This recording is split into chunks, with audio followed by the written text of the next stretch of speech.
Bismillah, Assalamualaikum warahmatullahi wabarakatuh. Anak-anakku sekalian, berjumpa lagi dengan Ibu di tema 8 bumi, subtema 1 perbedaan waktu dan pengaruhnya, pembelajaran ketiga. Masih bersama Ibu Suci Lukitorini. Anak-anakku sekalian, jangan lupa siapkan buku kalian, buku tulis dan buku paket serta alat-alat tulis, dan simaklah video pembelajaran Ibu dengan baik serta pastikan HP kalian dalam keadaan full charging agar kalian tidak terhenti untuk mengikuti pembelajaran Ibu. Anak-anak, di pembelajaran yang pertama dan kedua kita sudah membahas tentang perbedaan waktu di bumi, ya. Kali ini kita masih membicarakan tentang perbedaan waktu tersebut. Nah, silahkan dibuka di halaman 20. Tetapi sebelumnya mari kita berdoa terlebih dahulu. Amin. Ya, kita harus selalu berdoa di setiap waktu agar Allah memberikan kemudahan untuk pembelajaran kita hari ini. Baik anak-anak, sekarang kita lihat di halaman selanjutnya, yaitu ayo membaca. Silahkan kalian membaca buku kalian, dan setelah itu Ibu akan menyimpulkan bacaan ini. Bacaan ini tentang perbedaan waktu makan siang antara Paman dan Alan. Mereka sama makan jam 12, tetapi Alan ada di Indonesia dan pamannya ada di Singapura, ya. Jadi Singapura itu dia ada perbedaan antara Indonesia, ya. Sekarang setelah kalian tahu, kita akan lihat Paman Alan dan keluarganya tinggal di Singapura. Singapura merupakan negara tetangga. Nah, apa sih yang dimaksud dengan negara tetangga? Kita akan belajar muatan bahasa Indonesia KD 3.7 memperkirakan informasi yang diperoleh dari teks fiksi sebelum membaca atau hanya membaca judulnya saja. Sekarang perhatikan peta di halaman 21. Peta tersebut adalah peta di Asia Tenggara. Nah, negara-negara tetangga itu adalah Myanmar, Thailand, Laos, Vietnam, Kamboja, Malaysia, Brunei, Singapura, Timor Leste, dan Filipina. Nah, apa yang dimaksud negara tetangga? Negara tetangga adalah negara yang berada di sekitar Indonesia. Nah, negara tetangga Indonesia berada di kawasan Asia Tenggara. Nah, kalau kalian ditanya di manakah letak Indonesia? Nah, Indonesia terletak di benua Asia. Asianya di mana? Asia Tenggara, ya. Kalian harus mengetahui lokasi keberadaan negara kita. Selanjutnya, sebelum kalian membaca di halaman 22, kalian diminta untuk memperkirakan, ya. Kira-kira perkiraan informasi penting apa ya sebelum kalian membaca teks bacaan? Caranya adalah kalian baca saja kawasan Asia Tenggara. Kalian harus membaca judulnya. Setelah itu kalian bisa perkirakan informasi yang diperoleh dari bacaan tersebut. Ya, melihat dari judul yang berjudul melihat teks yang berjudul kawasan Asia Tenggara, maka perkiraan informasi yang bisa kita peroleh antara lain adalah sebagai berikut. Kalian bisa lihat jawaban Ibu dan menyalinnya di buku paket kalian. 1. Tentang negara-negara yang ada di kawasan Asia Tenggara. Jadi perkiraan dari bacaan tersebut adalah ini. Yang kedua, perkiraan bacaan teks kawasan Asia Tenggara adalah tentang kondisi negara di kawasan Asia Tenggara, baik kondisi geografis atau posisi letak maupun demografis, keadaan penduduk. Perkiraan yang ketiga adalah hubungan antara negara-negara yang ada di kawasan Asia Tenggara. Kemudian yang keempat, perkiraannya adalah sejarah negara-negara yang ada di Asia Tenggara. Nah, kita sudah bisa simpulkan melihat dari judulnya saja. Nah, coba kalian baca buku kalian di halaman 22. Setelah kalian selesai membaca, kita cocokkan dengan perkiraan yang tadi, ya. Jadi, negara-negara yang terletak di kawasan Asia Tenggara adalah Brunei, Brunei Darussalam, Indonesia, Kamboja, Timor Leste, Singapura, Malaysia, Myanmar, Thailand, Laos, Vietnam, dan Filipina. Nah, setelah kalian membaca, coba kalian cocokkan tadi. Tadi yang pertama kan diperkirakan. Diperkirakan isi bacaannya dilihat dari judul. Nah, setelah kalian membaca teks, ternyata apa ya isinya? Oh, ternyata isinya adalah, coba kalian lihat jawaban Ibu dan kalian tulis di buku paket kalian ya, Nak. 1. Letak Asia Tenggara berdasarkan garis astronomis dan geologis.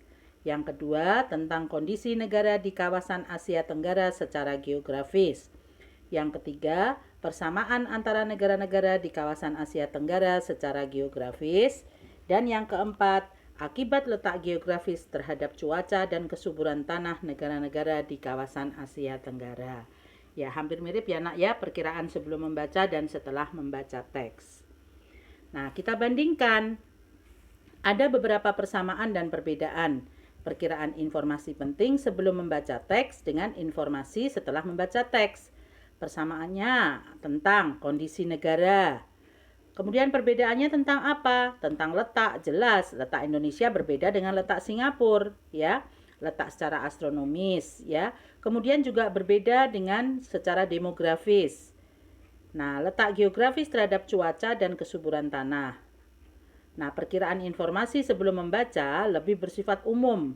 Sedang setelah selesai membaca bersifat secara spesifik, ya.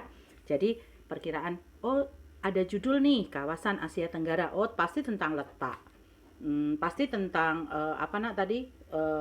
persamaan geografis, tentang kondisi kesuburan tanah. Betul memang secara umum, tetapi setelah membaca ternyata lebih spesifik lagi, lebih khusus lagi ya. Itu cara membandingkannya. Paham ya Nak ya? Baik, sekarang kita ke muatan IPS, yaitu KD 3.1 mengidentifikasi karakteristik geografis dan sosial budaya, ekonomi, politik di wilayah ASEAN. Kita tadi melihat letaknya, sekarang kita lebih mengidentifikasi karakteristik geografisnya ya, dari segi sosial, budaya, ekonomi, politik di wilayah ASEAN. Baik, silahkan dibuka di halaman 24. Itu adalah keadaan alam negara Singapura. Kalian boleh baca di situ. Di situ dijelaskan secara rinci ya, bagaimana ibu kota Singapura itu luasnya, kelompok etnis, bahasanya, agama, lagu kebangsaannya, pemerintahannya, kepala negara, kepala pemerintahan sampai dengan mata uang. Ya. Setelah kalian membaca informasi tentang keadaan alam Singapura, maka kita mencoba untuk menemukan fakta-fakta menarik tentang Singapura. Nah, kalian harus garis bawahi kata kunci dan informasi penting yang dapat kamu ambil dari bacaan tersebut ya. Kita lihat. Di halaman 25 kalian bisa mengisinya di buku paket kalian. Kondisi alam Singapura itu seperti apa? Oh, ternyata satu, sebagian besar wilayahnya berupa dataran rendah. Yang kedua, suhu udara di Singapura rata-rata 26 derajat Celcius. Yang ketiga, terletak 37 km di utara Khatulistiwa, 137 km di utara Khatulistiwa. Kemudian dia memiliki 63 pulau kecil. Wah, nggak nyangka ya, padahal Singapura itu negara kecil, ternyata dia masih memiliki lagi 63 pulau kecil. Yang kelima, Bukit Timah merupakan lokasi tertinggi. Nah, fakta menarik tentang negara Singapura apa? 1. Singapura merupakan negara kepulauan. Yang kedua, Singapura negara dengan wilayah kecil, namun negara yang paling maju dan paling bersih di Asia Tenggara. Yang ketiga, walau negara dengan wilayah sempit atau kecil, tapi masih ada ruang untuk cagar alam dan taman botani. Sekarang bandingkan dengan negara kita. Negara Singapura itu hanya seluas Jakarta saja, Nak, tetapi dia bisa menjadi negara terbersih. Ya, luar biasa ya. Nah, inilah bacaan tentang negara Singapura. Silahkan kalian baca ya, Nak ya.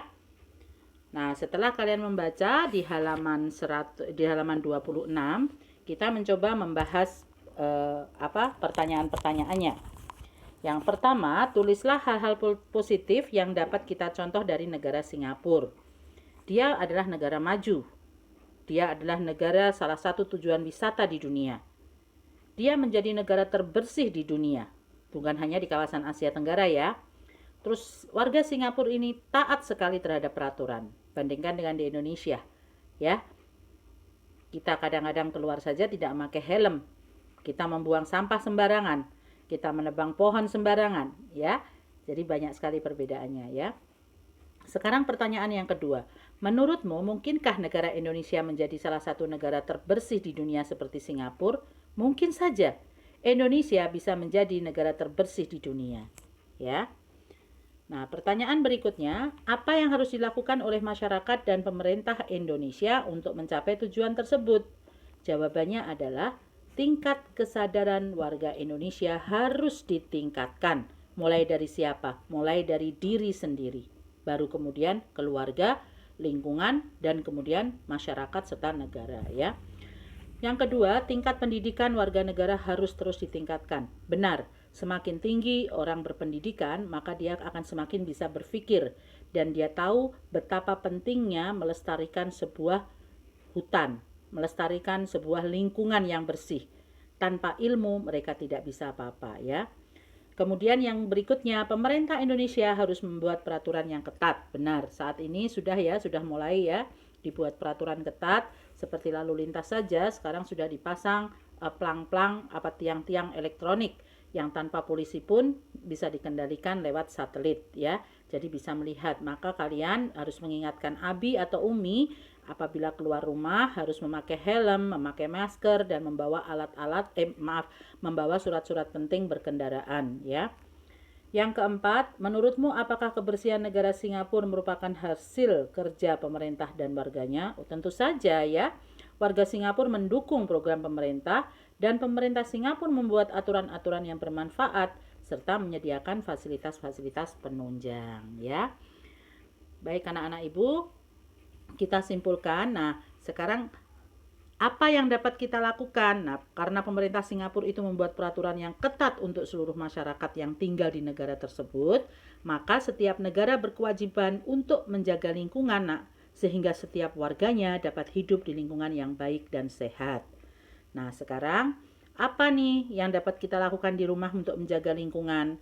Kalau kalian ingin sebuah negara itu maju, mulailah dulu dari diri kita. Setelah dari kita, dari keluarga, dari lingkungan. Nah, sekarang apa yang dapat kita lakukan di rumah untuk menjaga lingkungan?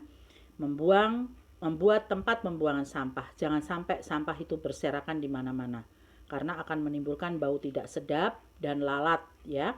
Kemudian membuang sampah pada tempatnya. Kalian di mana saja, kapan saja, sedang apa saja, apabila kalian akan membuang sampah, carilah tempat sampah. Kalau tidak ada bagaimana Bu? Kantongin dulu itu sampahnya sampai kemudian menemukan tempat sampah untuk membuang sampah. Ya nak ya. Terus yang ketiga, selalu menjaga kebersihan rumah dan lingkungan sekitar. Benar. Pulang dari mana saja, karena sekarang sedang masa pandemik, segera ganti baju. Kalau kalian rasa kalian sudah bertemu dengan banyak orang, bajunya langsung ditaruh di tempat cucian. Tapi apabila kalian merasa kalian aman, cukup kalian jemur di luar dan baju masih bersih, bisa dipakai kembali. Selalu cuci tangan dan memakai masker ya. Baik, sampai di sini dulu pembahasan kita hari ini. Jangan lupa laksanakan 4M, yaitu memakai masker dengan benar, mencuci tangan memakai sabun, menjaga jarak minimal 1 meter, dan menghindari kerumunan. Bersama kita bisa melawan COVID-19 dan kita berdoa mudah-mudahan pandemi ini segera selesai dan kita bisa belajar dengan bertatap muka dan beraktivitas seperti biasa. Cukup sampai di sini pembelajaran Ibu.